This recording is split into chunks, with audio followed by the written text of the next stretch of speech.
పరిశుద్ధ గ్రంథంలో నుండి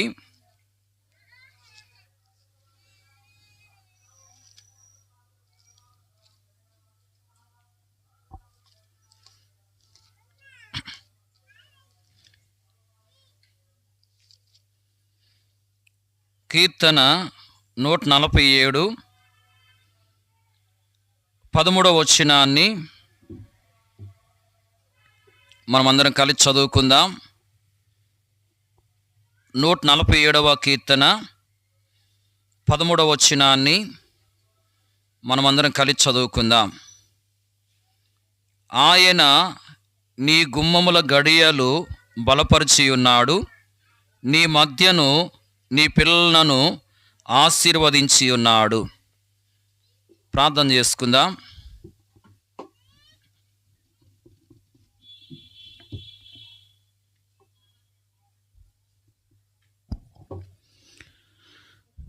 పరిశుద్ధుడవైన మా తండ్రి, మహోన్నతుడవైన మా దేవ, మహిమ కలిగినటువంటి మా రాజా, మీ పాద సన్నిధిలో చేరి మీ ప్రియ కుమారుడు మా రక్షకుడైన యేసుక్రీస్తు నామమున మీకు స్తోత్రమును చెల్లిస్తూ ఉంటున్నాం.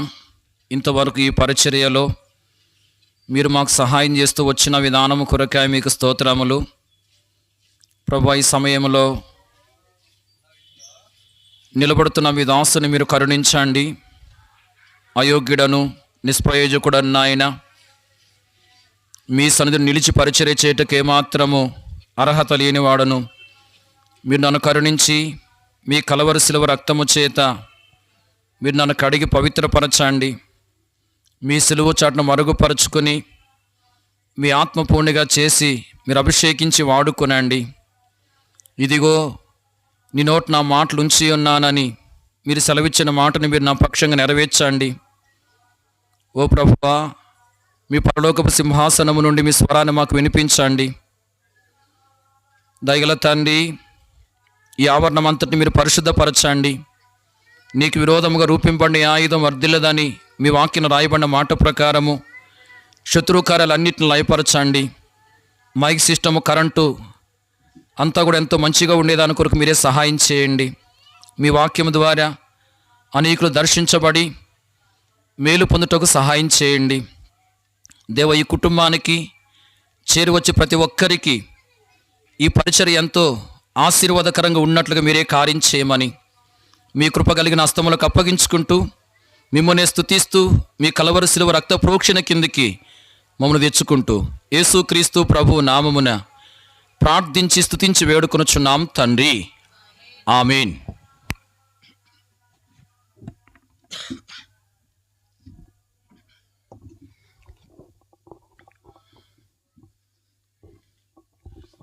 ఈ సమయంలో కీర్తన 147 13వ వచనాన్ని మనం చదువుకుంటూ వచ్చాము. ఈ వచనము 2వ భాగంలో మనం చూస్తున్నాం, నీ మధ్యను నీ పిల్లలను ఆశీర్వదించి ఉన్నాడు అనే మాటను. మన దేవుడు మన పిల్లను ఆశీర్వదించేవాడుగా ఉంటున్నట్లు మనము గమనిస్తూ ఉంటున్నాం. మన దేవుడు మనకిచ్చిన పిల్లల్ని ఆశీర్వదించేవాడుగా ఉంటూ ఉన్నాడు. ఈ రాత్రికాల సమయంలో శ్యామ్ కుమారు, గ్లోరీ వారిని ప్రేమించి ప్రభు ఇచ్చినటువంటి ఇద్దరు పిల్లలు, సమయ్ అలాగే శారా గ్రేసు. శారా గ్రేసును ప్రభువు సంవత్సర కాలం అంతా కూడా కాపాడుతూ వచ్చాడు. ఈ దినమున నూతన సంవత్సరం ప్రవేశించేదాని కొరకై ఆ ప్రభు కృపనిచ్చిన వాడుగా ఉన్నాడు. ప్రభు సంవత్సరం అంతా కాపాడుతూ వచ్చిన దాన్ని బట్టి ప్రభు ప్రజలతో కలిసి ప్రభును స్తుతించేదాని కొరకై మనమందరము ఇక్కడ చేరి వచ్చి ఉన్నాం. గమనించండి, మన దేవుడు మనకిచ్చినటువంటి పిల్లల్ని ఆశీర్వదించేవాడుగా ఉంటూ ఉన్నాడు.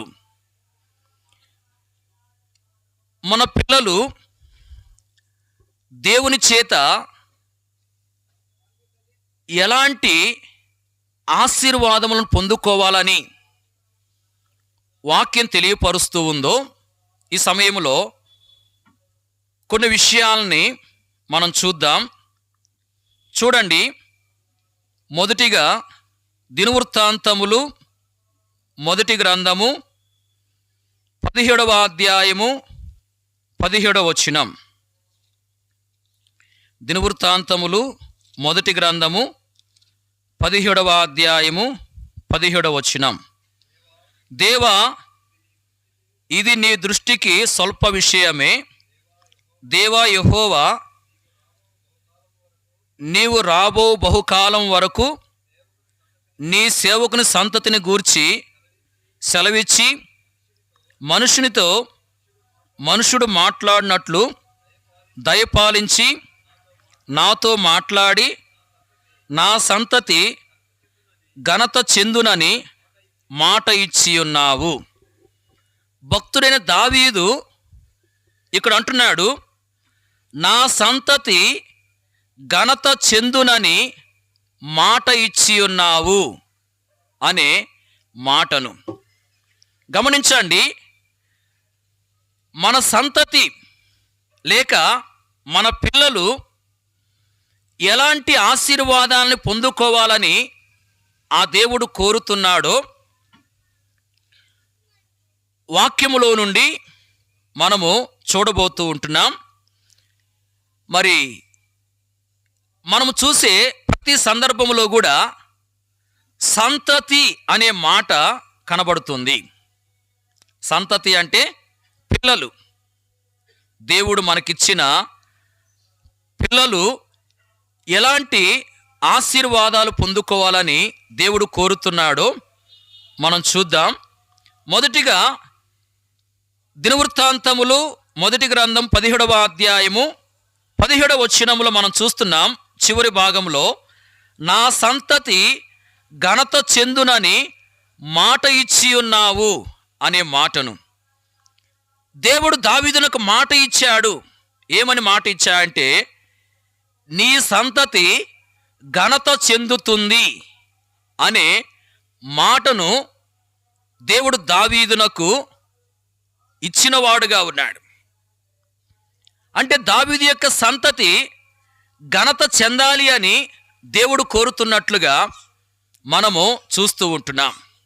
అలాగే దేవుడు మనకిచ్చిన సంతతి లేక దేవుడు మనకిచ్చినటువంటి పిల్లలు దేవుని ద్వారా ఘనతను పొందాలి, దేవుని ద్వారా ఘనత చెందే అనుభవంలోనికి రావాలని చెప్పి ఆ దేవుడు కోరుతూ ఉంటున్నాడు.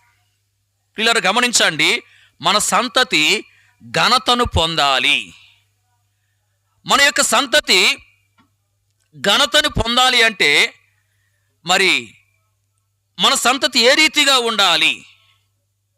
పరిశుద్ధ గ్రంథంలో మనం గమనించవచ్చు, ఒక వ్యక్తి దేవుని ద్వారా ఘనతను పొందాలి అంటే ఆ వ్యక్తి ఏ విధంగా ఉండాలని చెప్పి వాక్యం తెలియపరుస్తుంది అంటే, యోహాను సువార్తలో 12వ అధ్యాయము 26వ వచనములో మనము గమనించవచ్చు.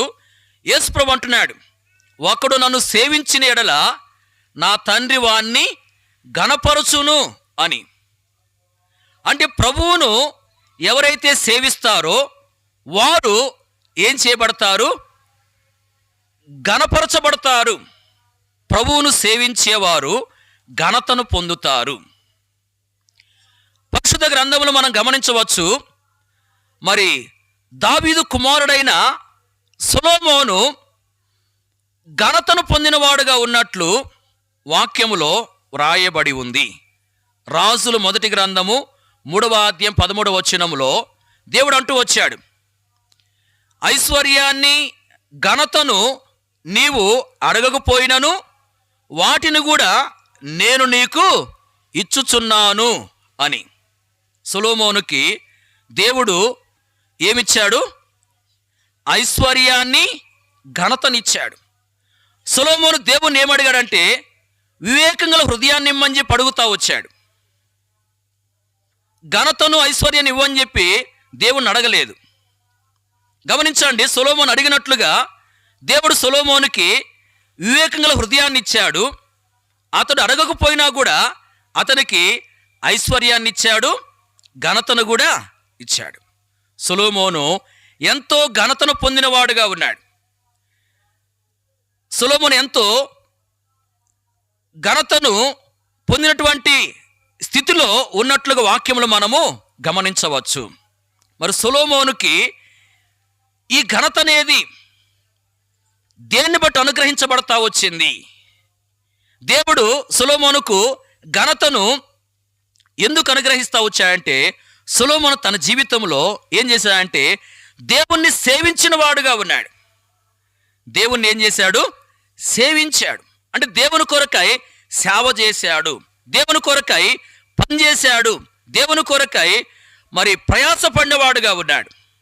పరిశుద్ధ గ్రంథంలో రాజుల మొదటి గ్రంథములోనే మనము 3వ అధ్యాయము 4వ వచనములో గమనించవచ్చు. తాను మరి దేవుడు ఏర్పాటు చేసుకుంటూ వచ్చిన స్థలానికి వెళ్ళి అక్కడ ఏం చేస్తూ వచ్చాయంటే దహన బలులను అర్పించినట్లుగా వాక్యములో మనము గమనిస్తూ ఉంటున్నాం. చూడండి, దేవునికి ఏం చేస్తూ వచ్చాయంటే మరి దహన బలులు అర్పించాడు. దేవుడు ఏర్పాటు చేసుకుంటూ వచ్చిన ఆ స్థలానికి వెళ్ళాడు. వెళ్ళి అక్కడ ఏం చేస్తూ వచ్చాయంటే బలిపీఠం మీద దేవునికి దహన బలులను అర్పించాడు. ఎన్ని దహన బలులు అర్పించాడు అంటే అక్కడ రాయబడింది 1000 దహన బలులను అర్పించెను అని.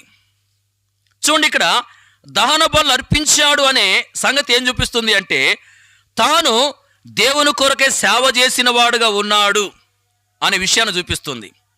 దహన బలులు అర్పించాడు అంటే దేవుని కొరకే తను ఏం చేశాడు?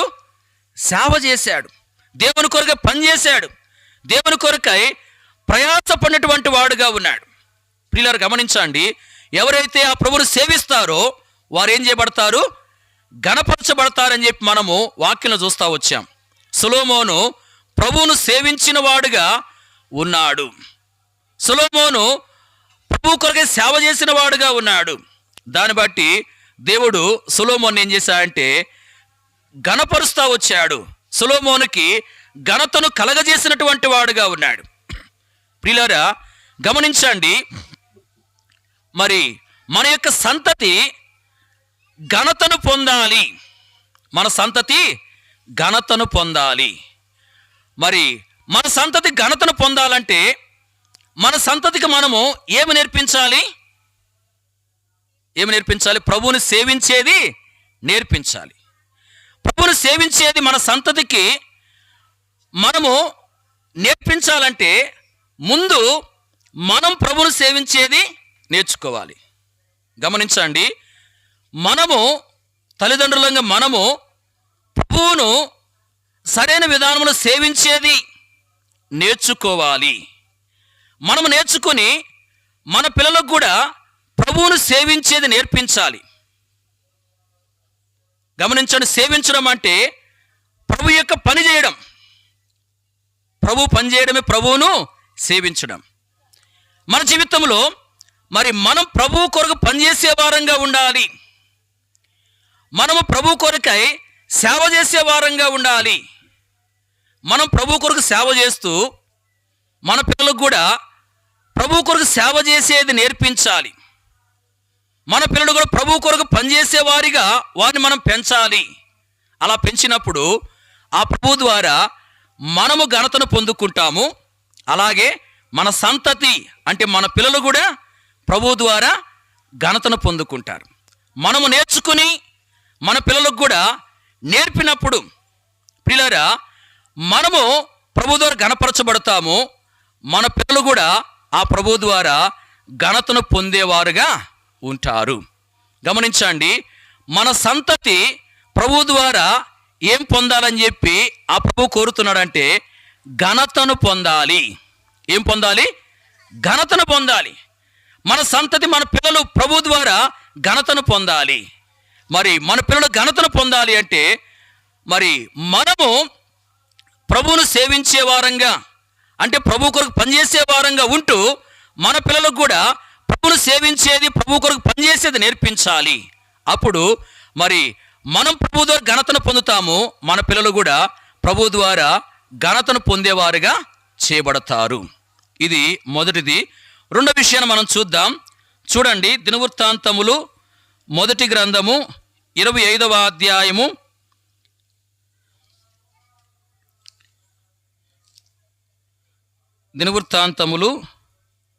25వ అధ్యాయం 5వ వచనం. 25:5.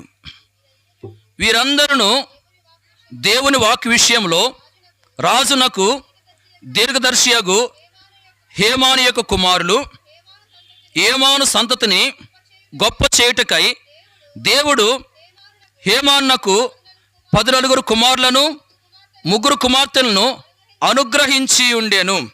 చూడండి, ఇక్కడ హేమాను సంతతి అనే మాట వ్రాయబడి ఉంది. హేమాను సంతతి, హేమాను అనే వ్యక్తి యొక్క సంతతిని దేవుడు గొప్ప చేయుటకై మరి ఈ హేమానుకి ఏం చేస్తా వచ్చాయంటే 14 కుమారులను 3 కుమార్తెలను అనుగ్రహించినట్లుగా మనము చూస్తూ ఉంటున్నాం. చూడండి, ఇక్కడ ప్రభు యొక్క ఉద్దేశం ఏంటంటే హేమాను యొక్క సంతతి గొప్ప చేయబడాలి, హేమాను యొక్క సంతతి గొప్పవారుగా కావాలి అనే ఉద్దేశంతో హేమానుకు 14 మంది కుమారులను దేవుడిచ్చాడు, 3 కుమార్తెలను దేవుడిచ్చినటువంటి వాడుగా ఉన్నాడు. గమనించండి, ఇక్కడ మరి మన సంతతి ఏమి చేయబడాలని చెప్పి ప్రభు కోరుతున్నాడంటే మన సంతతి గొప్ప చేయబడాలి, మన సంతతి గొప్పవారుగా కావాలి అని ప్రభు కోరుతున్నాడు. మన సంతతి గొప్ప స్థితిలో ఉండాలని చెప్పి ఆ ప్రభు కోరుతున్నాడు. దేవుడు మనకిచ్చిన సంతతి ఒక గొప్ప స్థానంలో ఉండాలని చెప్పి ఆ ప్రభు ఆశిస్తూ ఉన్నాడు. ప్రియులారా, మరి గొప్ప స్థితి ఎప్పుడు కలుగుతుంది? ఒక వ్యక్తి గొప్ప వ్యక్తిగా ఎప్పుడు చేయబడతాడు?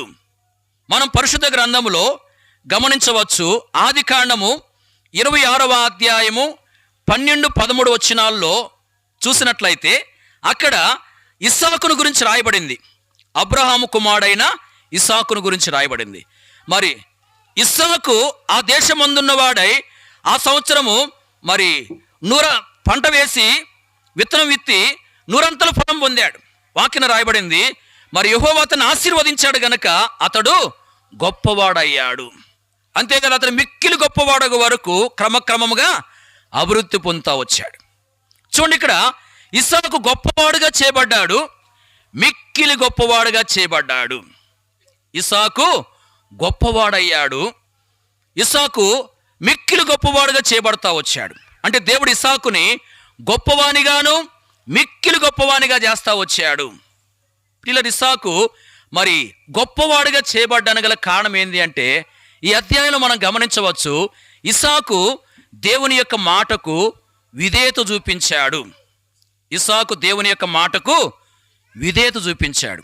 దేవుడు ఇస్సాకు ఏం చెప్పాడంటే, ఇస్సాకు నివాసం చేస్తున్నటువంటి ఆ యొక్క ప్రాంతంలో కరువు ఉంది. కరువు ఉన్నప్పుడు దేవుడు చెప్తూ వచ్చాడు, నీవు మరి ఐగుప్తుకు వెళ్ళొద్దు, కరువు ఉన్నప్పటికీ ఇక్కడే ఉండు అని చెప్పి దేవుడు అతనితో చెప్తూ వచ్చాడు. నేను నీకు తోడుగా ఉండి నిన్ను ఆశీర్వదిస్తాను అని చెప్పి దేవుడు అతనితో చెప్పినట్లుగా మనము గమనిస్తూ ఉంటున్నాం. చూడండి, ఆ ప్రదేశంలో కరువు ఉంది కాబట్టి మరి ఇస్సాకునకు విస్తారమైనటువంటి మందలు ఉన్నాయి. కరువు లేని ప్రాంతానికి వెళ్ళాలి అనే ఆలోచన అనేది ఒకవేళ ఇస్సాక్కి ఉండుండొచ్చు. అయితే దేవుడు ఏం చెప్తున్నా అంటే, కరువు ఉన్నా కూడా మరి నువ్వు ఇక్కడే ఉండు, నేను నీకు తోడుగా ఉండి నిన్ను ఆశీర్వదిస్తానని చెప్తూ వచ్చాడు. ఇస్సాకు దేవుని మాటకు లోబడి ఐగుప్తుకు వెళ్లకుండా కరువు ఉన్నప్పటికీ ఆ కనాను దేశంలోనే నివాసం చేస్తూ వచ్చాడు తన కుటుంబంతో కూడా. ఆ కరువు కాలంలో దేవుడు ఇస్సాకును విడిచిపెట్టలేదు. ఏం చేశాడంటే అతన్ని ఆశీర్వదించాడు. అతను విత్తనం వేసి ఆ సంవత్సరము 100 ఫలం పొందినట్లుగా దేవుడు చేశాడు. అతన్ని ఆశీర్వదించి దేవుడు గొప్పవానిగా చేశాడు, మిక్కిలి గొప్పవానిగా చేశాడు. చూడండి, దేవుని మాటకు లోబట్టు ద్వారా ఇస్సాకు ఏం చేయబడ్డాడు? మిక్కిలి గొప్పవాడయ్యాడు. అంటే ఒక వ్యక్తి గొప్పవాడుగా చేయబడాలంటే ఆ వ్యక్తి దేవుని యొక్క మాటకు ఏం చేయాలి? లోబడాలి. దేవుని యొక్క మాటకు విధేయత చూపించాలి. దేవుడు ఏ విధంగా మాట్లాడతాడు అంటే ఈ పరిశుద్ధ గ్రంథము ద్వారా దేవుడు మాట్లాడతాడు. దేని ద్వారా మాట్లాడతాడు? ఈ పరిశుద్ధ గ్రంథమే దేవుని యొక్క మాటలు. ఈ యొక్క పరిశుద్ధ గ్రంథంలో ఉన్న మాటల ద్వారా దేవుడు మనతో మాట్లాడతాడు. ఈ పరిశుద్ధ గ్రంథములో మనం ఏమి చేయాలో వ్రాయబడి ఉంది, అలాగే మనం ఏమి చేయకూడదో కూడా వ్రాయబడి ఉంది. దేవుడి పరిశుద్ధ గ్రంథం ద్వారా ఏమైతే చేయమని మనకు చెప్తున్నాడో దాన్ని మనం చేయాలి. దేవుడి పరిశుద్ధ గ్రంథం ద్వారా ఏదైతే చేయొద్దని చెప్తున్నాడో దాన్ని చేయకుండా మనము ఉండాలి. అలాగున దేవుని యొక్క మాటలకు మనము లోబడాలి. ఎవరైతే ఆ విధంగా దేవుని మాటలు లోబడతారో వారు ఏం చేయబడతారంటే గొప్పవారుగా చేయబడతారు. గమనించండి, దేవుడు మన సంతతిని గొప్ప చేయాలని చెప్పి కోరుతా ఉన్నాడు. మరి మన సంతతి గొప్ప చేయబడాలంటే మన సంతతి ఏ అనుభవాన్ని కలిగి ఉండాలి చెప్పండి? మన సంతతి గొప్ప చేయబడాలంటే మన సంతతి దేవుని యొక్క మాటలకు లోబడే అనుభవంలో ఉండాలి. మరి మన సంతతికి దేవుని యొక్క మాటలకు లోబడేది మనం నేర్పించాలి. మనం నేర్పించాలంటే ముందుగా మనము ఆ అనుభవాన్ని నేర్చుకోవాలి. అంటే మనము దేవుని మాటలకు లోబడేది నేర్చుకుని దేవుడు మనకిచ్చిన సంతతికి, అంటే దేవుడు మనకిచ్చిన పిల్లలకు దేవుని యొక్క మాటలకు లోబడేది నేర్పించాలి. అలా చేసినప్పుడు దేవుడు ఏం చేస్తాడంటే మనల్ని గొప్పవారిగా చేస్తాడు, అలాగే మన సంతతిని కూడా గొప్పవారిగా చేస్తాడు. ప్రియులారా గమనించండి, మనము దేవుని మాటలకు లోబడుతూ మన పిల్లలకు కూడా దేవుని మాటలకు లోబడేది మనము నేర్పించినప్పుడు మనము దేవుని ద్వారా గొప్ప చేయబడతాము. మన సంతతి, మన పిల్లలు కూడా దేవుని ద్వారా గొప్పవారుగా చేయబడతారు. ప్రియులారా, ఈ విధానంలో మనం కొనసాగాలని ఆ ప్రభువు కోరుతూ ఉన్నాడు. మూడో విషయాన్ని మనం చూద్దాం. చూడండి, కీర్తన 14:5 వచనం. 14వ కీర్తన 5వ వచనము చదవండి.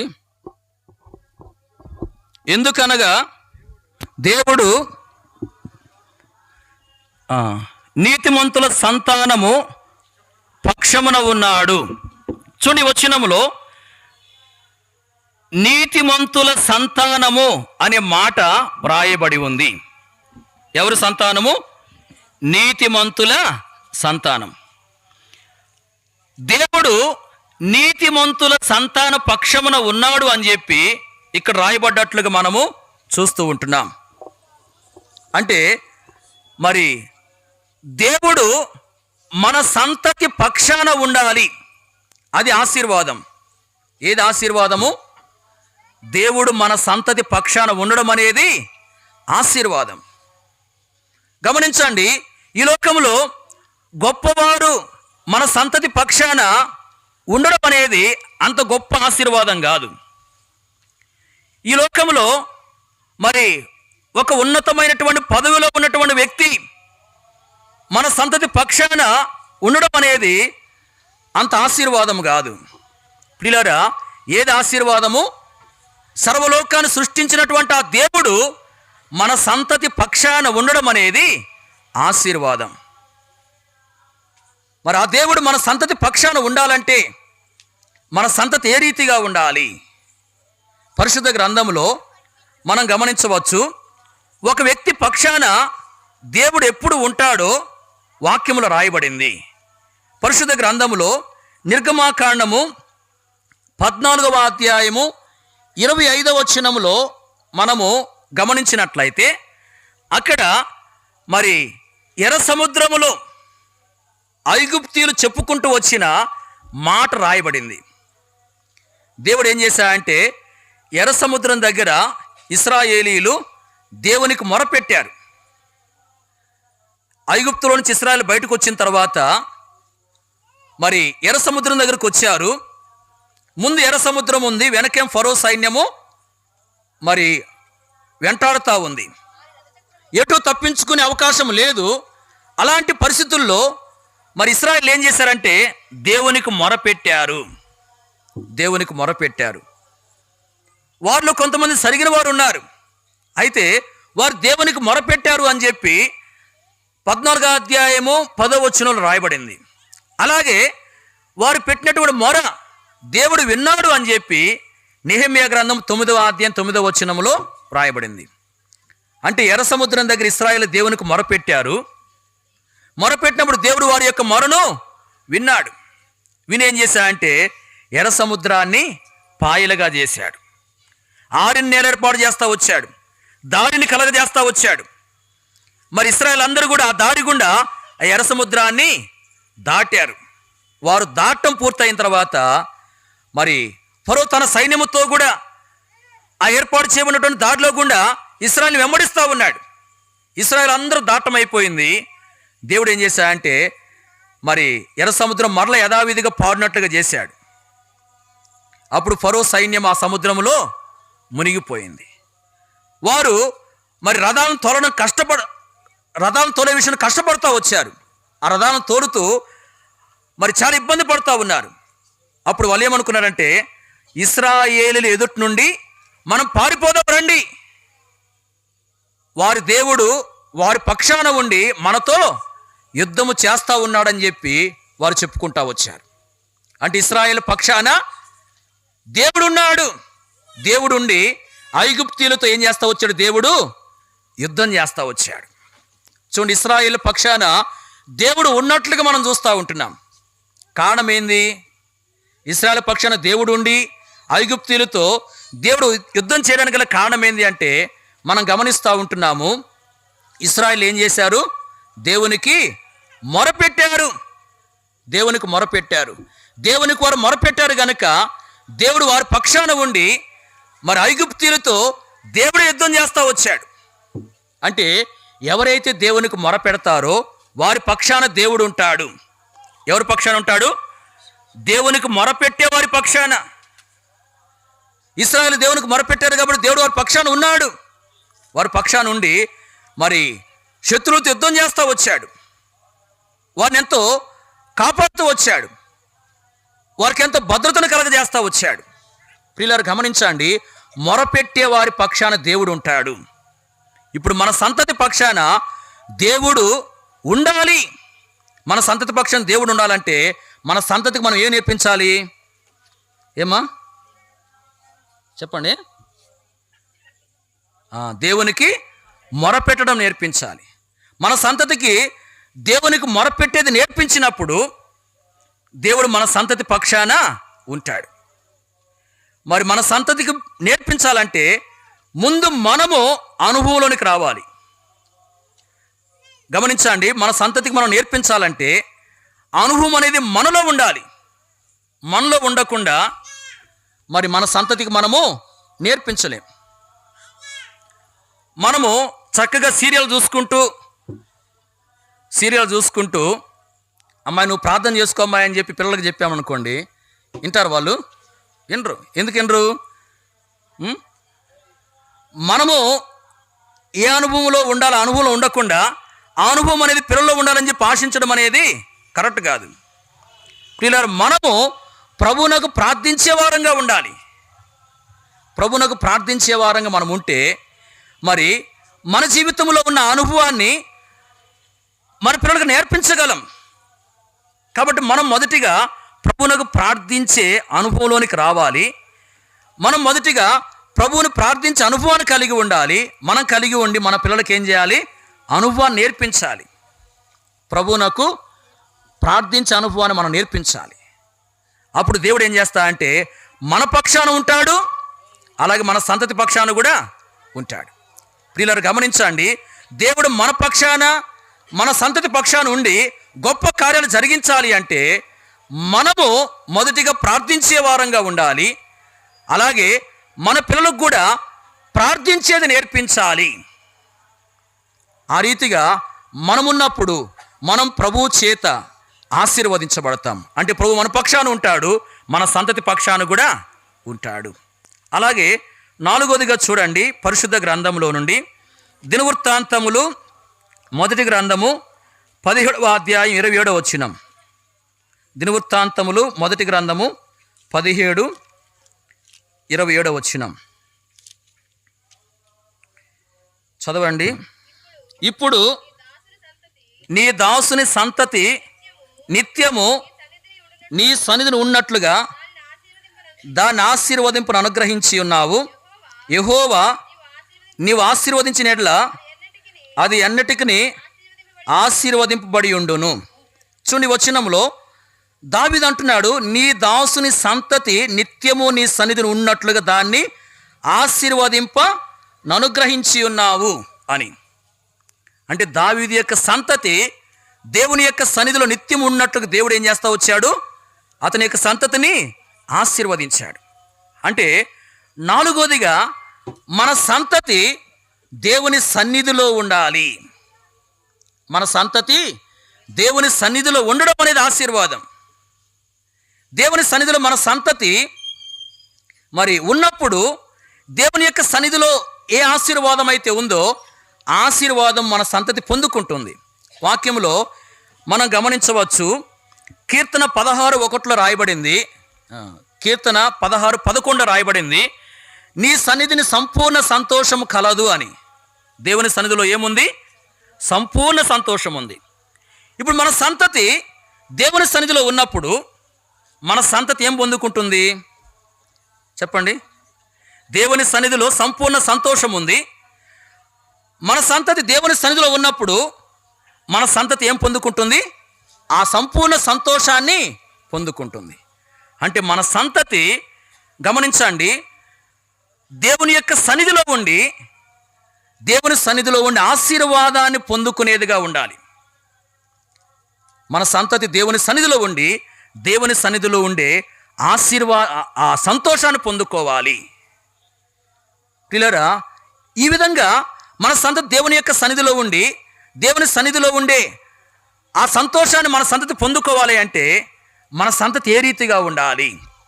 గమనించండి, పరిశుద్ధ గ్రంథంలో మనం చూస్తే మరి ఒక వ్యక్తి దేవుని ద్వారా సంతోషాన్ని పొందుకోవాలంటే ఆ వ్యక్తి ఏ అనుభవాన్ని కలిగి ఉండాలి అంటే పరిశుద్ధ గ్రంథములో దినవృత్తాంతం 2వ గ్రంథము 20వ అధ్యాయము 27వ వచనంలో మనం చూసినట్లయితే మరి దేవుడు శత్రువులపై జయాన్ని అనుగ్రహించి యోధా వారిని సంతోషపరిచినట్లుగా అక్కడ రాయబడింది. దేవుని ప్రజలను యోధా వారికి దేవుడు జయాన్నిచ్చాడు, యుద్ధములో జయాన్నిచ్చి వారిని సంతోషపరిచాడు.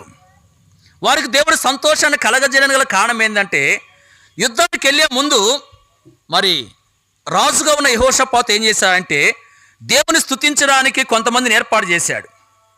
వాళ్ళు స్తుతించడం మొదలుపెట్టారు. ఏం జరిగిందంటే శత్రువులు హతము చేయబడ్డారు, శత్రువులు ఓడిపోయారు. దేవుని ప్రజలను యోధా వారికి జయం అనేది కలిగింది. చూడండి, దేవుని స్తుతించడం ద్వారా శత్రువులు ఓడించబడి మరి దేవుని ప్రజలు జయాన్ని పొందుకుంటా వచ్చారు. గమనించండి, దేవుని వారు స్తుతించినప్పుడు దేవుడు ఏం చేశాడు? శత్రువుల పైన జయం అనుగ్రహించి ఆ యోధా వారికి సంతోషాన్ని కలగజేశాడు. అంటే సంతోషం అనేది ఎప్పుడు కలుగుతుంది అంటే దేవుని స్తుతించినప్పుడు. ఎప్పుడు? దేవుని స్తుతించినప్పుడు. మనము దేవుని స్తుతించే అనుభవంలోనికి మన పిల్లలను తీసుకుని రావాలి. అంటే దేవుని స్తుతించే అనుభవము మన పిల్లలకు నేర్పించాలి. నేర్పించినప్పుడు మరి దేవుడు ఏం చేస్తాడంటే మన పిల్లలకు సంతోషాన్ని కలగజేస్తాడు. ప్రియులారా, మన జీవితంలో దేవుణ్ణి స్తుతించేది మన పిల్లలకు నేర్పాలంటే మనం మొదటిగా ఏం చేయాలా? దేవుని స్తుతించేది నేర్చుకోవాలి. మనం దేవుని స్తుతించేది మరి నేర్చుకుని మన పిల్లలకు కూడా దేవుని స్తుతించేది నేర్పించాలి. అప్పుడు మరి దేవుడు ఏం చేస్తాడంటే మనకు సంతోషాన్ని ఇస్తాడు, అలాగే మన సంతతికి కూడా సంతోషాన్ని కలగజేసేవాడుగా ఉంటాడు. ప్రియులారా, మనము దేవుని స్తుతించేది నేర్చుకోవాలి, మన పిల్లలకు కూడా దేవుని స్తుతించేది నేర్పించాలి. మరి ఈ మధ్య ఒక గ్రామానికి మేము వెళ్ళాము. ఆ గ్రామంలో ఒక ఇంటి దగ్గర కూడిక జరుగుతూ ఉంది. అక్కడ మరి వాళ్ళ ఇంట్లో ఒక పిల్లోడు ఉన్నాడు, చిన్నోడే, ఇంత ఎత్తుంటాడు. ఆ పిల్లోడికి మరి ఏమి నేర్పారంటే ప్రైజ్ లార్డ్ చెప్పడం నేర్పించారు. ప్రైజ్ లార్డ్ అంటే ఏంది? దేవునికి స్తోత్రము అని. ప్రైజ్ లార్డ్ చెప్పడం నేర్పించేసరికి ఆ పిల్లోడు ఏం చేస్తున్నాడు, సేవకులంగా కొద్దిమంది ఉన్నాము, వస్తున్నాడు, వచ్చి అందరికీ షేక్ హ్యాండ్ ఇచ్చేసి ప్రైజ్ లార్డ్ అంటున్నాడు. అందరికి ఇస్తున్నాడు, మళ్ళీ వెళ్ళిపోతున్నాడు. మళ్ళీ కొంచెంసేపు మళ్ళీ వస్తున్నాడు, మళ్ళీ షేక్ హ్యాండ్ ఇస్తున్నాడు, ప్రైజ్ లార్డ్ చెప్తున్నాడు. ఇక అట్లా మేము ఉన్నంతసేపు ఇక అదే పని. కొంచెంసేపు ఆగుతుండే మరలా వస్తున్నాడు, కొంచెంసేపు ఆగుతుండే మరలా వస్తున్నాడు, వచ్చి షేక్ హ్యాండ్ ఇస్తున్నాడు, ప్రైజ్ లార్డ్ చెప్తున్నాడు. చూడండి, ప్రైజ్ లార్డ్ అంటే దేవునికి స్తోత్రము అని. అంటే ఆ పిల్లోడు పదే పదే ఏం చెప్తున్నాడు? దేవునికి స్తోత్రములు చెప్తా ఉన్నాడు. పిల్లలు మనకు కూడా మన పిల్లలకి నేర్పించాలి దేవుని స్తుతించేది. ఏం నేర్పించాలి? దేవుని స్తుతించేది నేర్పించాలి, దేవుని గణపరిచేది నేర్పించాలి, దేవుని ఆరాధించేది నేర్పించాలి. పిల్లలు మన పిల్లలకి దేవుని స్తుతించేది నేర్పిస్తూ ఉన్నామా? కొంతమంది పిల్లలకి ఏం నేర్పుతారంటే మరి సినిమా పాటలు బాగా నేర్పుతూ ఉంటారు. కొంతకాలం క్రితము మరి ఒక కుటుంబంలో చిన్నపిల్లలు ఉన్నారు. ఆ పిల్లలు ఏమి నేర్చుకున్నారంటే సినిమా పాట ఒకటి నేర్చుకున్నారు.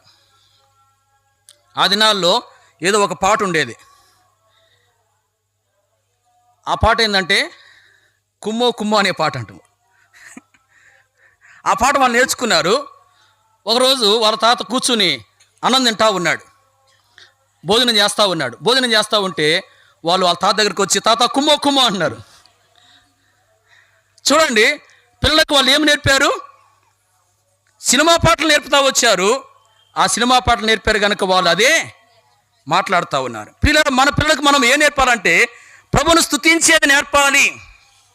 గమనించండి, ప్రభువును స్తుతించేది నేర్పినప్పుడు మన పిల్లలకు దేవుడు సంతోషాన్ని ఇచ్చేవాడుగా ఉంటాడు, మన పిల్లలకు దేవుడు ఆనందాన్ని ఇచ్చేవాడుగా ఉంటాడు. పిల్లల వాక్యం మనం చూస్తున్నాము. మరి మొదటిగా మనము ప్రభువును స్తుతించేది నేర్చుకోవాలి. ఆ తర్వాత మన సంతతికి కూడా, మన పిల్లలకు కూడా ప్రభువును స్తుతించేది నేర్పించాలి. అలా చేసినప్పుడు దేవుడు మనకు సంతోషాన్ని కలగజేస్తాడు. అంటే ఆ దేవుని యొక్క సన్నిధిలో ఉండే సంతోషాన్ని మనకిస్తాడు. అలాగే మన సంతతికి కూడా ఆ ప్రభు యొక్క సన్నిధిలో ఉండే సంతోషం అనేది అనుగ్రహించబడుతుంది. పిల్లరా, ప్రభు అనుగ్రహించే సంతోషము మనం పొందుకోవాలి. ప్రభు అనుగ్రహించే సంతోషం మన సంతతి కూడా పొందుకోవాలి. అలా మనము మన పిల్లలు కూడా ప్రభు సన్నిధిలో ఉండే సంతోషము పొందుకోవాలి అంటే మనం ప్రభువును స్తుతించే వారంగా ఉంటూ మన పిల్లలకు కూడా ప్రభువును స్తుతించేది నేర్పించాలి. అలాగే చివరిగా 5వ విషయాన్ని మనం చూద్దాం. చూడండి, పరిశుద్ధ గ్రంథంలో నుండి సమూయేలు 2వ గ్రంథము 7వ అధ్యాయము 12వ వచనం. సమూయేలు 2వ గ్రంథము 7వ అధ్యాయం 12వ వచనం చదవండి. నీ దినములు సంపూర్ణమగునప్పుడు నీవు నీ పితరులతో కూడా నిద్రించిన తర్వాత నీ గర్భములోండి వచ్చిన నీ సంతతిని హెచ్చించి రాజ్యమును అతనికి స్థిరపరిచేదను. ఈ వచనములో మనం చూస్తున్నాము నీ సంతతిని హెచ్చించి అనే మాటను. నీ సంతతిని హెచ్చించి. చూడండి, ఇక్కడ మరి దేవుడు మన సంతతిని హెచ్చించాలని చెప్పి కోరుతూ ఉన్నట్లుగా మనం గమనిస్తూ ఉంటున్నాం. మన సంతతి ఏం చేయబడాలి? హెచ్చించబడాలి. మన సంతతి హెచ్చించబడాలి అనేది దేవుని యొక్క ఉద్దేశం. మన యొక్క సంతతి దినాలు గడిచే కొలది మరి భౌతిక పరంగా హెచ్చించబడాలి, ఆత్మీయంగా కూడా హెచ్చైన స్థాయిలోనికి రావాలి. గమనించండి, మరి మన సంతతి ప్రభు చేత హెచ్చించబడాలి అంటే మన సంతతికి ఏమి నేర్పించాలి? వాక్యం మనం గమనించవచ్చు. పరిశుద్ధ గ్రంథంలో లూకాసు వార్త 18వ అధ్యాయం 14వ వచనం ఏమి రాయబడిందంటే తను తాను తగ్గించుకున్నవాడు హెచ్చించబడు, తను తాను హెచ్చించుకున్నవాడు తగ్గించబడడం. ఎవరు ప్రభు ద్వారా హెచ్చించబడతారంటే తగ్గించుకునేవారు. ఎవరైతే తగ్గించుకునేవారుగా ఉంటారో వారు ఏం చేయబడతారు? హెచ్చించబడతారు. ప్రియులారా, మన పిల్లలకి మనం ఏం నేర్పాలంటే మరి తగ్గించుకుని జీవించేది నేర్పాలి. తగ్గించుకునే అనుభవంలోనికి మన పిల్లల్ని తీసుకురావాలి. మన పిల్లలు తగ్గించుకునేవారుగా ఉన్నట్లుగా వారికి మనం నేర్పించాలి. అలాగున మరి తగ్గించుకునేది మన పిల్లలకు నేర్పినప్పుడు వారు ప్రభు చేత ఏం చేయబడతారు? హెచ్చించబడతారు. పరిశుద్ధ గ్రంథములో యోసేపు యొక్క జీవితాన్ని మనం గమనించవచ్చు. యోసేపులో మరి తగ్గింపు అనేది ఉంది. ఎంతో తగ్గించుకునేవాడుగా ఉన్నాడు. మనం గమనించవచ్చు, యోసేపునకు కలల యొక్క భావాలు తెలియజేసే వరం ఉంది. ఏ వరం ఉంది? కలల యొక్క భావాలు తెలియజేసే వరం ఉంది. మరి ఆ వరం ఉన్నప్పుడు ఆ వరాన్ని బట్టి తాను ఏం చేయాలా? సహజంగా మనుష్య రీతికి ఆలోచన చేస్తే ఆ వరాన్ని బట్టి తాను తను హెచ్చించుకోవాలి, తాను పొగుడుకోవాలి, తాను గొప్ప చేసుకోవాలి. కానీ తన జీవితంలో అలాగ తాను హెచ్చించుకోలేదు. ఫరో అతను పిలిచాడు. ఎవరిని? యోసేపును.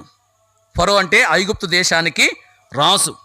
ఈ ఫరో యోసేపును పిలిచి ఏమన్నా అంటే, నీవు కలలు విన్న ఎడల ఆ కళల యొక్క భావాన్ని తెలపగలవని నిన్ను గురించి నేను విన్నాను అన్నప్పుడు యోసేపు ఏమంటా వచ్చాయంటే, అయ్యా, నువ్వు కన్నటువంటి కళ యొక్క భావాన్ని తెలియజేయటం నా వల్ల కాదు, దేవుడే నీకు సరైన ప్రత్యుత్తరం ఇస్తాడని చెప్తా వచ్చాడు. చూడండి, నా వలన కాదు అంటున్నాడు. దేవుడే మరి సరైన ప్రత్యుత్తరం ఇస్తాడని చెప్తా ఉంటున్నాడు. అంటే ఇక్కడ ఫరో పిలిచి నీవు కళ యొక్క భావాన్ని తెలపగలవని నిన్ను గురించి విన్నాను అని చెప్పి అన్నప్పుడు యోసేపు తాను గొప్ప చేసుకోలేదు. అవును, నాకు ఆ సామర్థ్యం ఉంది, ఆ శక్తి ఉంది, ఆ యొక్క మరి అనుభవం నాకుంది అని చెప్పి తాను పొగుడుకోలేదు, తాను హెచ్చించుకోలేదు. ఏమంటున్నాడు? అయ్యా, నా వలన కాదు, దేవుడే నీకు సరైనటువంటి ప్రత్యుత్తరం ఇస్తాడని చెప్తున్నాడు. ఆ మాట ఏం చూపిస్తుంది అంటే తగ్గింపును చూపిస్తుంది. ఏముంది? యోసేపులో తగ్గించుకునే విధానం ఉంది. అలాంటి తగ్గించుకునే విధానం తనలో ఉండటం బట్టి దేవుడు ఏం చేశాడంటే అతన్ని ఎంతో హెచ్చిస్తూ వచ్చాడు. ఎంతగా హెచ్చించాడంటే ఐగుప్తు దేశంలో రాజు తర్వాత అధికారికి దేవుడు అతన్ని చేశాడు. అంత ఉన్నతమైన స్థాయికి హెచ్చిస్తూ వచ్చాడు. పిల్లలు గమనించండి, యోసేపు తగ్గించుకున్న వాడై దేవుని చేత హెచ్చించబడ్డాడు. పిల్లలు, మన పిల్లలకు కూడా ఏమి నేర్పించాలంటే తగ్గించుకుని జీవించేది నేర్పించాలి. తగ్గింపు నేర్పించినప్పుడు మరి వాళ్ళు హెచ్చించబడతారు ప్రభు ద్వారా. వారికి తగ్గించుకునేది నేర్పించాలంటే మొదటిగా మనలో తగ్గింపు ఉండాలి. తల్లిదండ్రులకు మనం తగ్గించుకునే వారంగా ఉండి మన పిల్లలకు కూడా తగ్గించుకునేది నేర్పించాలి. అప్పుడు మనం ప్రభు చేత హెచ్చించబడతాము. మన పిల్లలను కూడా ప్రభు ఏం చేస్తాడు? హెచ్చించేవాడుగా ఉంటాడు. ఈ సమయంలో మన సంతతి లేక మన పిల్లలు ఎలాంటి ఆశీర్వాదాలను పొందుకోవాలని దేవుడు కోరుతున్నాడో 5 విషయాలను చూస్తూ వచ్చాం. మరి ఈ 5 విధాలైనటువంటి ఆశీర్వాదాలు మన సంతతి పొందుకోవాలి అంటే వారిని ఏ విధంగా మనం పెంచాలో మనము మరి చూస్తూ వచ్చాం. మొదటిది ఏంది? మన సంతతి ప్రభువు ద్వారా ఘనతను పొందాలి. మన సంతతి దేవుని ద్వారా ఘనతను పొందాలి. మన సంతతి దేవుని ద్వారా ఘనతను పొందాలి అంటే మన సంతతికి మనం ఏం నేర్పించాలి? దేవుని సేవించేది నేర్పించాలి. మరి మన సంతతికి దేవుని సేవించేది నేర్పించాలంటే ముందు మనము దేవుని సేవించే వారంగా ఉండాలి. మనము దేవుణ్ణి సేవించే వారంగా, దేవుని కొరకు పనిచేసే వారంగా ఉంటూ మన పిల్లలకు కూడా దేవుని సేవించేది, దేవుని కొరకు పనిచేసేది నేర్పించినప్పుడు మనము దేవుని ద్వారా ఘనతను పొందుతాము. మన సంతతి, మన పిల్లలు కూడా దేవుని ద్వారా ఘనపరచబడతారు. రెండోది ఏంటంటే మన యొక్క సంతతి గొప్పవారుగా చేయబడాలి. అంటే మన పిల్లలు గొప్పవారుగా చేయబడాలి. మరి మన పిల్లలు గొప్పవారుగా చేయబడాలంటే మన పిల్లలకి ఏం నేర్పించాలంటే దేవుని మాటలకు లోబడేది నేర్పించాలి. దేవుని మాటలకు లోబడేది వారికి నేర్పించాలంటే మొదటిగా మనము దేవుని మాటలకు లోబడే వారంగా ఉండాలి. తల్లిదండ్రులంగా మనము దేవుని యొక్క మాటలకు లోబడే వారంగా ఉంటూ మన పిల్లలకు కూడా దేవుని మాటలకు లోబడేది నేర్పించాలి. నేర్పించినప్పుడు దేవుడు మనల్ని గొప్పవారుగా చేస్తాడు, మన సంతతిని కూడా గొప్పవారిగా చేస్తాడు. మూడోది మనం ఏం చూస్తూ వచ్చామంటే, మరి మన సంతతి పక్షాన దేవుడు ఉండాలి. మన సంతతి పక్షాన ఎవరు ఉండాలి? దేవుడు ఉండాలి. మన సంతతి పక్షాన దేవుడు ఉండాలంటే మన సంతతికి, మన పిల్లలకు మనం ఏం నేర్పించాలంటే ప్రార్థించేది నేర్పించాలి. వారికి ప్రార్థించేది నేర్పించాలంటే మనం ప్రార్థించే వారంగా ఉండాలి. తల్లిదండ్రులకు మనం ప్రార్థించే వారంగా ఉండి మన పిల్లలకు కూడా, మన సంతతికి కూడా ప్రార్థించేది నేర్పించాలి. అలా ఉన్నప్పుడు మనము, మన పక్షాన దేవుడు ఉంటాడు, మన పక్షాన దేవుడును గొప్ప కార్యాలు చేస్తాడు. అలాగే మన సంతతి పక్షాన కూడా దేవుడును గొప్ప కార్యాలను జరిగించేవాడుగా ఉంటాడు. నాలుగోదిగా మనం ఏం చూస్తూ వచ్చామంటే, మరి మన సంతతి దేవుని సన్నిధిలో ఉండి సంతోషాన్ని పొందుకోవాలి. మరి వారు దేవుని సన్నిధిలో ఉండి సంతోషాన్ని పొందుకోవాలంటే మన సంతతికి ఏమి నేర్పించాలంటే ప్రభువును స్తుతించేది నేర్పించాలి. వారికి ప్రభువును స్తుతించేది నేర్పించాలంటే మనం ప్రభువును స్తుతించే వారంగా ఉండాలి. మనం ప్రభువును స్తుతించే వారంగా ఉంటూ మన పిల్లలకు కూడా ప్రభువును స్తుతించేది నేర్పిస్తే మరి దేవుడు మనకు ఆయన సన్నిధిలో ఉండే సంతోషాన్ని ఇస్తాడు. మన సంతతికి కూడా ఆ ప్రభు యొక్క సన్నిధిలో ఉండే సంతోషాన్ని ఆ ప్రభు దయచేసేవాడుగా ఉంటాడు. ఐదవదిగా మనం ఏం చూస్తూ వచ్చామంటే, మన యొక్క సంతతి హెచ్చించబడాలి. మన సంతతి హెచ్చించబడాలి. మన సంతతి హెచ్చించబడాలంటే వారికి ఏం నేర్పించాలి? తగ్గించుకునేది నేర్పించాలి. ఇలా గమనించండి, మరి మన పిల్లలకు తగ్గించుకునేది నేర్పించాలంటే మొదటిగా మనం తగ్గించుకునే వారంగా ఉండాలి. మనం తగ్గించుకునేది మనం నేర్చుకుని మన పిల్లలకు కూడా తగ్గించుకుని జీవించేది నేర్పించాలి. అప్పుడు ప్రభు ద్వారా మనం హెచ్చించబడతాము, మన సంతతి, మన పిల్లలు కూడా ఏం చేయబడతారు? హెచ్చించబడతారు. ప్రియులారా, మనము, మన పిల్లలు ఎలాంటి ఆశీర్వాదాలు పొందుకోవాలని చెప్పి దేవుడు కోరుతున్నాడో మరి 5 విషయాలు మనం చూస్తూ వచ్చాం. మరి 5 విషయాలు ఏంటంటే, మొదటిది ఘనత పొందాలి అంటే దేవుణ్ణి సేవించాలి, దేవుని కొరకు పనిచేయాలి. రెండవది గొప్ప చేయబడాలంటే దేవుని మాటలకు లోబడాలి. మూడవది దేవుడు మన పక్షాన ఉండాలంటే మనము దేవునికి ప్రార్థించే వారంగా ఉండాలి. నాలుగవదిగా దేవుని సన్నిధిలో ఉండే సంతోషాన్ని పొందుకోవడం. దేవుని సన్నిధిలో ఉండే సంతోషం మనం పొందుకోవాలంటే దేవుని స్తుతించే అనుభవాన్ని కలిగి ఉండాలి. ఐదవది హెచ్చించబడాలని తగ్గించుకునే వారంగా ఉండాలి. గమనించండి, మనము, మన పిల్లలు ఏ అనుభవాలు కలిగి ఉండాలని చెప్పి దేవుడు కోరుతున్నాడో ఆ అనుభవాలు కలిగి ఉండి, మరి అనుభవాలు కలిగి ఉండటం ద్వారా అనుగ్రహించబడే ఈ యొక్క ఆశీర్వాదాలు మనం, మన యొక్క పిల్లలు కూడా పొందుకోవాలని చెప్పి ఆ ప్రభువు కోరుతూ ఉంటున్నాడు. దేవుడు ఆ విధంగా మరి ఈ కుటుంబాన్ని, శ్యాము, గ్లోరీ, వారికి దేవుడు అనుగ్రహించిన పిల్లలు సమయ్, శారా, గ్రేసు, వీరిని ఆ యొక్క అనుభవంలోనికి, ఈ 5 అంతల ఆశీర్వాదముల్లోనికి దేవుడు తీసుకొచ్చినట్లుగా మనము ఆ కుటుంబము కొరకై ప్రార్థించవలసినటువంటి వారముగా ఉంటూ ఉన్నాం. ఇక్కడ చేరువచ్చినటువంటి వారిలో ఎవరైతే ఇంకా మరి ప్రభు యొక్క ఆశీర్వాదాలు పొందుకోకుండా, అంటే ప్రభువును అంగీకరించకుండా ఎవరైతే ఉన్నారో మరి వారు యేసుక్రీస్తు ప్రభువును అంగీకరించాలని చెప్పి వాక్యం తెలియపరుస్తూ ఉంది. గమనించండి, పరిశుద్ధ గ్రంథంలో రాయబడింది, ఏ భేదము లేదు, అందరూ పాపము చేసి దేవుడు అనుగ్రహించే మహిమను పొందలేకపోతున్నారని వాక్యం రాయబడింది. అంతేకాదు, పాపము చేయక మేలు చేయుచు నీతిమంతుడు భూమి మీద ఒక్కడైనను లేడు అని చెప్పి వాక్యం రాయబడింది. అందరూ పాపము చేసి ఉన్నారని, పాపము చేయని వారు ఎవరు లేరు అని చెప్పి వాక్యంలో రాయబడి ఉంది. ప్రియులారా, ప్రతి ఒక్కరూ పాపులే అని వాక్యం తెలియపరుస్తూ ఉంది. పాపులైనటువంటి మనుషులకు పాపాన్ని బట్టి ఏముంది అంటే శిక్ష అనేది ఉంది. ఆ శిక్ష ఏంటంటే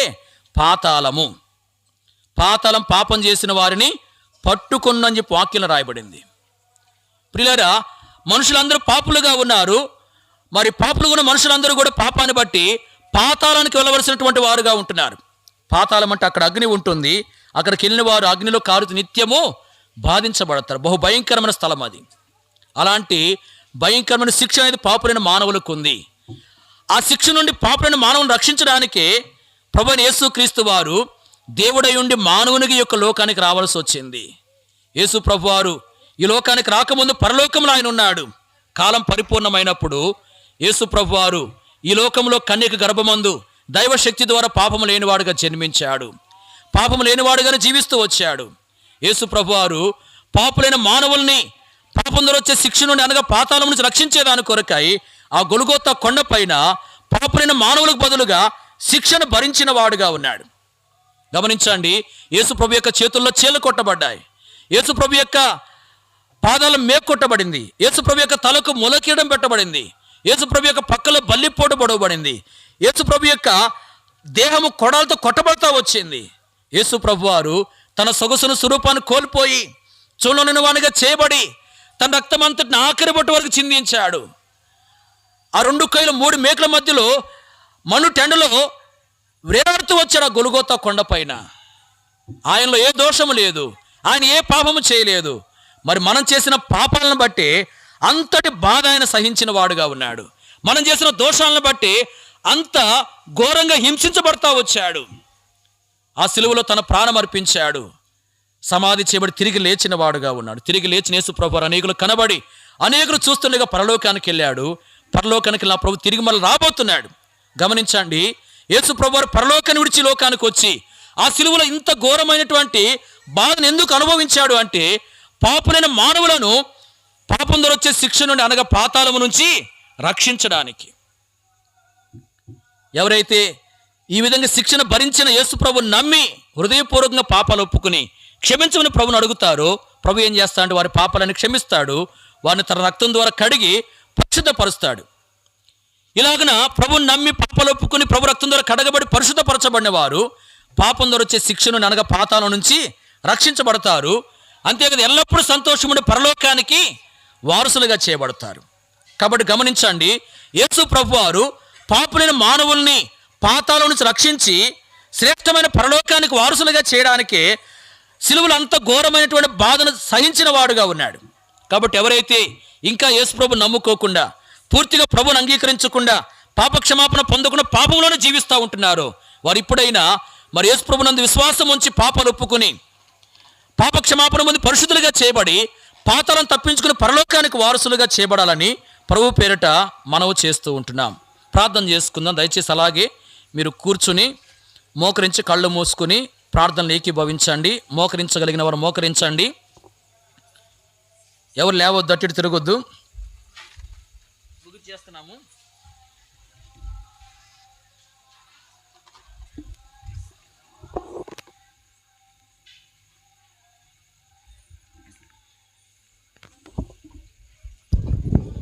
దయచేసి అలాగే కళ్ళు మూసుకుని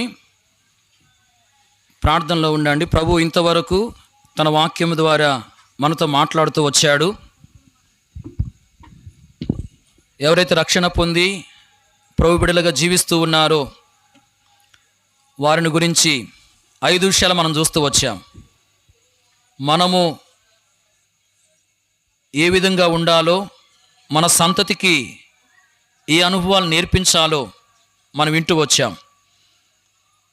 మనం కలిగి ఉండవలసిన 5 అనుభవాలు మనం కలిగి జీవిస్తున్నామా? మన పిల్లలకు నేర్పించవలసినటువంటి ఈ 5 అనుభవాలు మనం నేర్పించే అనుభవంలో ఉంటున్నామా? ఒక్కసారి మన జీవితాన్ని మనం పరిశీలన చేసుకుందాం. ఇక్కడ కూర్చున్న వాళ్ళు ఎవరైతే ఇంకా రక్షణ పొందకుండా, మారు మనసు పొందకుండా, బాప్తిసం తీసుకోకుండా ఇంకా పాపంలో కొనసాగుతూ ఉంటున్నారో వారికి కూడా సువార్త వినిపించబడింది. యేసు ప్రభువారు ఆ గొల్గొతా కొండపై 2 కొయ్యలు 3 మేకుల మధ్యలో వేలాడి తన ప్రశస్తమైన రక్తమంతటిని చిందించాడు. ఎంతో ఘోరమైన మరణాన్ని పొందాడు. అదంతా దేని కొరకంటే పాపంలో ఉన్న నీ కొరకే, పాపిగా జీవిస్తున్న నీ కొరకే, నిన్ను పాతాళం నుంచి రక్షించి పరలోకానికి వారసునిగా చేయడానికే. కాబట్టి ప్రభు యొక్క ప్రేమను ఒక్కసారి తలంచు. ప్రభు యొక్క ప్రేమను ఒక్కసారి జ్ఞాపకం చేసుకో. ఇంకెంతకాలం పాపంలో కొనసాగుతూ ఉంటావు? యేసు ప్రభు, నేను పాపిని ప్రభువా, నా పాపలు క్షమించయ్యా, నన్ను కూడా పరిశుద్ధునిగా చేయమని ప్రభుని అడుగు. ప్రభు నీ పాపాలు క్షమిస్తాడు, నేను పరిశుద్ధునిగా చేస్తాడు, పాతాళం నుంచి రక్షించి పరలోకాన్ని నేను వారసునిగా చేస్తాడు. అందరూ కళ్ళు మూసుకుని ప్రార్థనలో ఉండండి. పిల్లెవరు మాట్లాడొద్దు దయచేసి. మనసులో ప్రార్థన చేసుకున్నాడు. ఇంకా నీవు ప్రభుని అంగీకరించకుండా రక్షణ పొందకుండా ఉన్నావా? తీర్మానం చేసుకో. ప్రభు నేను పాపినయ్యా, నా పాపాలు క్షమించు ప్రభువా, నన్ను పరిశుద్ధపరచు ప్రభువా, నన్ను పాతాళం నుంచి రక్షించు ప్రభువా, పరలోకానికి వారసునిగా చేయి ప్రభువా అని చిన్న ప్రార్థన చేసుకో. ప్రభు నీకు గొప్ప రక్షణ ఇస్తాడు. పరిశుద్ధుడవైన మా తండ్రి, మహోన్నతుడవైన మా దేవ, మహిమ కలిగినటువంటి మా రాజా, మీ పాద సన్నిధిలో చేరి మీ ప్రియ కుమారుడు మా రక్షకుడైన యేసుక్రీస్తు నామమున మీకు స్తోత్రమును చెల్లిస్తూ ఉంటున్నాం. ఈ సమయంలో మీ దాసు నిలవబెట్టుకుని బలపరిచి మీ మహిమ కొరకు మీరు వాడుకుంటూ వచ్చిన విధానం అంతటిని బట్టి మిమ్మల్ని ఘనపరుస్తూ ఉంటున్నాం. దయగలిగిన మా ప్రభువా, ఈ సమయంలో విన్న వాక్యాన్ని మా హృదయంలో భద్రపరచండి. వాక్యాన్ని అనుసరించి నడుచుకునే దాని కొరకే మాకు మీ కృపను దయచేయమని మీకు మనవి చేస్తూ ఉంటున్నాం. తండ్రి, మేము కలిగి ఉండవలసిన అనుభవాలు ఏంటో మాకు జ్ఞాపకం చేస్తూ వచ్చారు. ఆ అనుభవాలను కలిగి ఉండటం ద్వారా ఎలాంటి ఆశీర్వాదాలు మేము పొందుతాము మీరు జ్ఞాపకం చేస్తూ వచ్చారు. మేము కలిగి ఉండవలసిన అనుభవాలను కలిగి ఉంటూ మా సంతతికి కూడా ఆ అనుభవాలు నేర్పించినట్లుగా మాకు మీ సహాయమును దయచేయను ఆయన. అలాగే మేము మా సంతతి కూడా మీ ఆశీర్వాదములు పొందుకున్నట్లుగా మీ సహాయం మాకు దయచేయమని మీకు మనవి చేస్తూ ఉంటున్నాం. దేవా, ఈ సమయంలో ఈ కుటుంబం కొరకు ప్రార్థన చేస్తూ ఉంటున్నాం. గోపాలవన్ను మీరు జ్ఞాపకం చేసుకునండి. తండ్రి, మీ నామములో తన విశ్వాసం ఉంచి రక్షణ పొంది పరలోకానికి వారసునిగా చేపట్టకు సహాయం చేయండి. సుశీల మొక్కను మీరు జ్ఞాపకం చేసుకుని తను మీరు స్థిరపరచండి నాయన. దేవా, రమేష్ బాబు కొరకు, మౌనిక కొరకు ప్రార్థిస్తున్నాము. వారికి మీ హస్తమును తోడుగా ఉంచండి, మీ రక్షణ చేత అలంకరించండి. గర్భఫలం యెహోవా ఇచ్చు బహుమానమని వాక్యం రాయబడిన మాట ప్రకారము మీరు గర్భఫలం అనుగ్రహించండి. వారికి ఉద్యోగాలు దయచేయండి. శ్యామకుమార్ని జ్ఞాపకం చేసుకుని తనకు కూడా రక్షణ దయచేయండి. గ్లోరీని మీరు స్థిరపరచండి. సమయ కొరకు, శారా గ్రేస్ కొరకు ప్రార్థిస్తున్న వారిని దీవించండి. ఇలాగూ మౌనిక సాంశరావు కొరకు ప్రార్థిస్తూ ఉంటున్నాం. మీ రక్షణ ఆనందంతో నింపండి నాయన. ఐషు లక్కిని మీరు జ్ఞాపకం చేసుకుని దీవించండి. ఇలాగూ తన యేసురత్నం అన్న కొరకు, ప్రియాంక కొరకు ప్రార్థిస్తున్నాం. రూతు కొరకు ప్రార్థన చేస్తున్న వారిని కూడా జ్ఞాపకం చేసుకునండి. ప్రియులందరిపై మీ కనికరమును చూపించి వారికి మీ ఆశీర్వాదమును దయచేయమని మీకు మనవి చేస్తూ ఉంటున్నాం. ప్రత్యేకంగా శారా గ్రేస్ను బట్టి మీకు స్తోత్రములు. అయా, బిడ్డను సంవత్సరం అంతా మీరు కాపాడుతూ వచ్చారు. ఈ దినమున నూతన సంవత్సరం ప్రవేశించేదాని కొరకై మీరు చూపిన కృపంతటిని బట్టి మీకు స్తోత్రములు. ఆయా సంవత్సరాలు జరుగుతుండగా మీ కార్యాన్ని నూతనపరచండి. బిడ్డపై మీ హస్తమును ఉంచండి. ఆనాడు చిన్నపిల్లలను మీ ఎద్దకు తీసుకొచ్చినప్పుడు వారి మీద చేతు నుంచి వారిని మీరు ఆశీర్వదిస్తూ వచ్చారు. అలాగే తన ఈ బిడ్డను మీకు అప్పగించుకుంటుండగా మీ హస్తాన్ని బిడ్డపై ఉంచి మీరు ఆశీర్వదించండి. యెహోవా నిన్ను ఆశీర్వదించి నేను కాపాడుగా కానీ మీ వాక్యం రాయబడిన మాట ప్రకారం మీ ఆశీర్వాదం, మీ కాపుదల బిడ్డకు దయచేయండి. ఓ ప్రభు, నేను నిన్ను విడువని ఎడబాయనని సెలవిచ్చిన మాటను బిడ్డపక్షంగా నెరవేర్చండి. వయసులో, జ్ఞానములో, మీ దయలో, మనుషుల దయలో బిడ్డ వర్ధిల్లినట్లుగా మీరే కృపను అనుగ్రహించమని మీకు మనవి చేస్తూ ఉంటున్నాం. మీ చేత ఆశీర్వదించబడి అనేకులకు ఆశీర్వాదకరంగా సిద్ధపరచబడినట్లుగా మీరే కృపను చూపని ప్రార్థన చేస్తూ ఉంటున్నాం తండ్రి. ఓ దేవా, దయగల తండ్రి, మా ప్రార్థనలు మీరు ఆలకించండి నాయన. ఓ ప్రభువా, మీరే కృపను చూయించండి. ఈ బిడ్డ నాయన మీ ద్వారా ఘనతను పొందినట్లుగా, మీ ద్వారా గొప్ప చేయబడినట్లుగా అయా తండ్రి, ఓ ప్రభువా, మీరే కృపను చూయించండి. అలాగే మీరు ఈ బిడ్డ పక్షాన ఉండమని ప్రార్థన చేస్తూ ఉంటున్నాం. దయగల తండ్రి, ఈ బిడ్డను మీరు హెచ్చించమని మీకు మనవి చేస్తూ ఉంటున్నాం ప్రభువా. ఇలాగూ తండ్రి, మీరే అయా అతన్ని మీ దీవుల చేత నింపి వర్ధిల్ల చేయమని మీకు మనవి చేస్తూ ఉంటున్నాం. మీ సన్నిధిలో ఉండే సంతోషాన్ని బిడ్డకు మీరు దయచేస్తున్నామని ప్రార్థన చేస్తూ ఉంటున్నాం తండ్రి. ఓ ప్రభు, మా ప్రార్థనలు మీరు ఆలకించండి. దయగల తండ్రి, అపవాది క్రియను లయపరచుటకే దేవుని కుమారుడు ప్రత్యక్షమైన నీ వాక్యం రాయబడిన మాట ప్రకారము ఈ శారా గ్రేస్ విషయంలోనూ, ఈ కుటుంబంలో ప్రతి ఒక్కరి విషయంలో కూడా శత్రుకరాలన్నింటిని లయపరచండి. యెరూషలేము చుట్టూ పర్వతములు ఉన్నట్లు ఇది మొదలుకుని యెహోవా తన ప్రజల చుట్టూ ఉన్న నీ వాక్యం రాయబడిన మాట ప్రకారము మీ భద్రత ప్రభువా ఈ కుటుంబానికి ప్రత్యేకంగా శారా గ్రేస్కు మీరు దయచేయమని ప్రార్థన చేస్తూ ఉంటున్నాం. దేవా, మా ప్రార్థనలు మీరు ఆలకించండి. క్రీస్తు యేసునందు మహిమలు మీ ప్రతి అవసరం తీర్చబడినని మీ వాక్యం రాయబడిన మాట ప్రకారము ఈ కుటుంబ అవసరములన్నీ తీర్చండి ప్రభువా. చేరువచ్చిన వారందరినీ మీరు జ్ఞాపకం చేసుకుని వారికి కూడా మేలు కలగ చేయండి. ఎవరైతే రక్షణ లేకుండా ఉన్నారో అయ్యా, వారు సువార్త వింటూ వచ్చారు, వారిని దర్శించి మీ వైపు ఆకర్షించుకుని మీ రక్షణ కార్యం వారిలో జరిగించి పరలోకానికి వారిని వారసులుగా చేయమని ప్రార్థన చేస్తూ ఉంటున్నాం. సియోను నుండి యెహోవాను ఆశీర్వదించునని మీ వాక్యను రాయబడిన మాట ప్రకారము అయ్యా చేరి వచ్చిన ప్రతి ఒక్కరికి మీ ఆశీర్వాదాన్ని అనుగ్రహించండి. జరిగించబడిన ఈ పరిచర్య అంతటిని కూడా మీరు ముద్రించమని మీ కృపగలిగిన హస్తములకు అప్పగించుకుంటూ మీరు చేసిన సహాయం అంతటిని బట్టి మిమ్మల్ని ఘనపరుస్తూ ఉంటున్నాం. ప్రత్యేకంగా ఈ కుటుంబాన్ని ఇంతవరకు మీరు ఆదుకుంటూ వచ్చిన విధానం కొరకు స్తోత్రములు. ఈ కుటుంబంలో ప్రతి ఒక్కరికి నాయన మీరు చూపుతూ వచ్చిన దయను బట్టి అయ్యా వాత్సల్యతను బట్టి మీకు స్తోత్రములు. వారికి మీరు చేస్తూ వచ్చిన ఉపకారములన్నిటిని బట్టి మీకు కృతజ్ఞత ఆస్తులు చెల్లిస్తూ ఉంటున్నాం తండ్రి. ఇంతవరకు ఈ పరిచయం మీరు మాకు తోడుగా ఉన్నారు. మీకు స్తోత్రమును చెల్లిస్తూ ఉన్నాం. ముందున్న సమయం మాకంత దీవెనకరముగా చేయమని యేసుక్రీస్తు ప్రభు నామమున ప్రార్థించి స్తుతించి వేడుకొనుచున్నాం తండ్రి. ఆమీన్.